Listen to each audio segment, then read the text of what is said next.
Hi guys, അങ്ങനെ ദേ ഇന്ന് കുറച്ച് കൊഴുവ മേടിച്ചിട്ടുണ്ടായിരുന്നു കേട്ടോ. അപ്പോൾ കൊഴുവ വറുക്കാനും കൊഴുവ കറി വയ്ക്കാനും വേണ്ടിയിട്ട് 2 പാത്രത്തിലായിട്ട് മുളക് തിരുമ്പി വെച്ചാണ് കേട്ടോ. ഇത് വന്നിട്ട് നമ്മുടെ കൊഴുവ കറി വയ്ക്കാനാണ്. ഇതിൽ കുറച്ച് മുളക് പൊടിയും മല്ലിപ്പൊടിയും മഞ്ഞപ്പൊടിയും കല്ലുപ്പും കൂടിയിട്ട് നല്ലപോലെ തിരുമ്പി അങ്ങോട്ട് വെച്ചാണ് കേട്ടോ. ഒരു അരമണിക്കൂർ ഇങ്ങനെ വെക്കണം, എന്നാലേ മീൻ അങ്ങോട്ട് സെറ്റായി വരുള്ളൂ.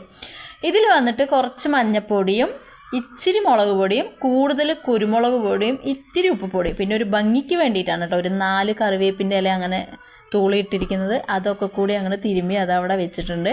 പിന്നെ നമ്മുടെ കൊഴുവ കറി വയ്ക്കാൻ വേണ്ടിയിട്ട് ചെറിയുള്ളിന്നും ചുവന്നുള്ളിന്നും ഒക്കെ പറയുന്ന ഈ സംഭവത്തിനെ അങ്ങോട്ട് തൊലിച്ച് ചതച്ച് വെച്ചതാണ് കേട്ടോ. അരയ്ക്കൊന്നും വേണ്ട, ചതച്ച് വെച്ചാണ്. പച്ചമുളക്, കറിവേപ്പില, ഇഞ്ചി, തക്കാളിയും കൂടി വെച്ചിട്ടുണ്ട് കേട്ടോ. പിന്നെ ഇത് നമ്മൾ കുറച്ച് വാളംപുളിയും കൂടി വെള്ളത്തിലിട്ട് വെച്ചിട്ടുണ്ട് നമ്മുടെ കൊഴുവ കറി വയ്ക്കാൻ വേണ്ടിയിട്ട്.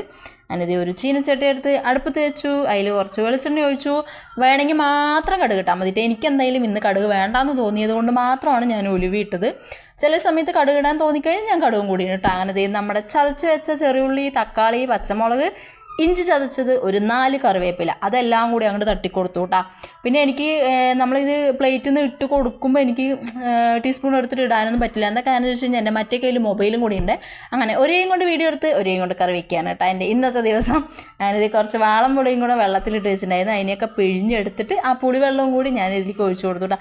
വെള്ളം വേണമെങ്കിൽ നിങ്ങൾക്ക് കുറച്ചുകൂടി ചേർത്താം, പക്ഷേ എനിക്ക് എന്തായാലും ഈ വെള്ളം മതി എന്ന് തോന്നുന്നുണ്ട്. അങ്ങനെ നമ്മുടെ മീനും കൂടി അതിലേക്ക് തട്ടിക്കൊടുത്തു. പുളിവെള്ളം തിളയ്ക്കേണ്ട ആവശ്യമൊന്നുമില്ല കേട്ടോ. നമ്മുടെ മീനും കൂടി ഇട്ട ശേഷം ഈ പുളിയും മുളകും ഉപ്പും എല്ലാം കൂടി ഒന്ന് ഒരു തിളയ്ക്കുമ്പോഴേക്കും തന്നെ അങ്ങോട്ട് മീനിലേക്ക് ഉപ്പും മുളകൊക്കെ അങ്ങോട്ട് കയറി സെറ്റായി വരും. ഞാൻ ഇങ്ങനെയാണ് കേട്ടോ തേങ്ങ അരച്ച മീൻ കറി വയ്ക്കുന്നത്. ഞാനിങ്ങനെയാണ്. തേങ്ങ അരയ്ക്കാണ്ട് വയ്ക്കുമ്പോൾ പിന്നെ നമ്മൾ കുടമ്പുളിയൊക്കെ ഇട്ടിട്ട് അത് വേറെ സ്റ്റൈലാണല്ലോ. അങ്ങനെ ഇതെന്തായാലും തേങ്ങ അരച്ച് വെക്കാം എന്നാണ് ഞാൻ വിചാരിക്കുന്നത് കേട്ടോ. അപ്പോൾ അതേ നമ്മുടെ മീനൊക്കെ ഒരുവിധം ചാറൊക്കെ തിളച്ച് സെറ്റായി വരുമ്പോഴേക്കും നമുക്ക് കുറച്ച് തേങ്ങയൊക്കെ ചിരവി അങ്ങോട്ട് അരച്ച് റെഡിയാക്കി അപ്പുറത്ത് വെച്ചിട്ടുണ്ടായിരുന്നു. അങ്ങനെ ആ തേങ്ങ അരച്ചതും കൂടി നമ്മളിതിലേക്ക് ഒഴിച്ചു കൊടുക്കുകയാണ് കേട്ടോ. പിന്നെ മീനിട്ട് ഒരുപാട് നല്ലപോലെ തിളയ്ക്കേണ്ട ആവശ്യമൊന്നുമില്ല. നല്ലപോലെ തിളച്ച് കഴിഞ്ഞാൽ ചിലപ്പോൾ മീനൊക്കെ അങ്ങോട്ട് ഉടഞ്ഞു പോകില്ലേ. അപ്പോൾ ഒരു 2-3 തിളയൊക്കെ വന്നപ്പോൾ തന്നെ എൻ്റെ മീൻ കറി ഏകദേശം സെറ്റായി വന്നുകൊണ്ടിരിക്കുന്നുണ്ട്. അങ്ങനെ ഒരു അത്യാവശ്യം പാകത്തിനൊരു തിളയൊക്കെ തിളച്ചു. അപ്പോൾ മീൻ കറി ഇത്രയും ഇതിലൊക്കെ ഓഫ് ചെയ്യാം. പിന്നെ നമ്മൾ കാച്ചി എടുക്കേണ്ട ആവശ്യമൊന്നുമില്ല കേട്ടോ. നമ്മൾ ഫസ്റ്റ് തന്നെ കാച്ചിട്ടൊക്കെയാണല്ലോ ഇട്ടത്. അപ്പോൾ എനിക്കത് വെള്ളം പോരാന്ന് തോന്നിയപ്പോൾ ഞാൻ അതിൽ കുറച്ചുകൂടി അങ്ങോട്ട് വെള്ളം ഒഴിച്ചു കേട്ടോ. അങ്ങനെ 1-2 തിളയൊക്കെ ഇവിടെ വന്ന് ഏകദേശം നമ്മുടെ കൊഴുവക്കറി കൊഴുവച്ചാറ് ഇവിടെ റെഡിയായി വന്നിട്ടുണ്ട്. പിന്നെ പുറത്ത് നല്ല പെരുമഴയും കൂടെ അവിടെ പെയ്തുകൊണ്ടിരിക്കുന്നുണ്ട് കേട്ടോ. അങ്ങനെ എൻ്റെ മീൻ കറി ഇവിടെ റെഡിയായി. ഞാൻ ഗ്യാസ് ഓഫ് ചെയ്തു. ഇനി നമുക്ക് അടുത്തത് ഈ കിടക്കുന്ന കുറച്ച് കൊഴുവക്കുട്ടന്മാരിനെ അങ്ങോട്ട് വറുത്തെടുക്കാം കേട്ടോ. അങ്ങനെ അതിന് വേണ്ടിയിട്ട് മീൻ വറുക്കുന്ന പാത്രം എടുത്ത് അടുപ്പത്ത് വെച്ചു. നിങ്ങൾ എന്താണ് ഈ മീൻ വറുക്കുന്ന പാത്രം ഇത്രയും കറുകറാന്നിരിക്കുന്നത് എന്ന് വിചാരിക്കേണ്ട. ഞാൻ ഇതിൽ മീൻ മാത്രമേ വറുക്കുള്ളൂ കേട്ടോ. അതുകൊണ്ട് മീൻ വറുത്ത് വർഷങ്ങളായി. അപ്പോൾ നല്ല മയമുള്ള പാത്രമാണ് കേട്ടോ ഇത്. അപ്പോൾ ഇത്രയും മയമുള്ള നമ്മുടെ മീൻ വറുക്കുന്ന കല്ല് കളയാനായിട്ട് എനിക്ക് തോന്നിയില്ല. മീൻ വറുക്കാനും മുട്ട പൊരിക്കാനും മാത്രമേ ഇത് ഉപയോഗിക്കുള്ളൂ കേട്ടോ. അങ്ങനെ നമ്മുടെ മീൻ വറുക്കുന്ന കല്ല് അവിടെ ചൂടായി. അതിലേക്കും കുറച്ച് വെളിച്ചെണ്ണ ഒഴിച്ചു കൊടുത്തു. അങ്ങനെ നമ്മുടെ മുളകും ഉപ്പും എല്ലാം കൂടി തിരുമ്മി വെച്ചിരിക്കുന്ന മീനിനെ പതുക്കെ ഇതിലേക്ക് അങ്ങോട്ട് തട്ടിക്കൊടുക്കാം കേട്ടോ. പിന്നെ ഒരു ഭംഗിക്ക് വേണ്ടി ഞാൻ 4 കറുവേപ്പില ഇട്ടുന്നേ ഉള്ളൂ. അല്ലെങ്കിൽ എപ്പോഴും ഞാനിങ്ങനെ ചെയ്യാറൊന്നുമില്ല.